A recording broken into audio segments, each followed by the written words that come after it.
ही दुधारी तलवार आहे हे सगळ्यांनी आता कबूल केलेलं आहे ऑनलाईन प्लॅटफॉर्म्स. परंतु मला मंत्री महोदयांना एक प्रश्न इकडे म्हणजे एक सूचना वजा प्रश्न आहे आणि योगायोगाने शालेय शिक्षण मंत्री देखील इकडे आहेत.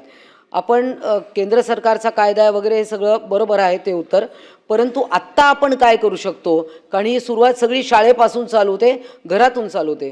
तर कोरोनानंतर जे सगळं सुरू झालं आहे तर आपण शालेय शिक्षण खात्याला सांगून की शाळेमध्ये म्हणजे प्रोजेक्ट सबमिशन असेल किंवा काय असेल हे कमीत कमी डिजिटल स्वरूपात करावे, जास्तीत जास्त त्यांनी हार्ड कॉपी सबमिट करावे. कारण शेवटी प्रोजेक्ट सबमिट करताना या सगळ्या प्रचार माध्यमांचा उपयोग करावा लागतो.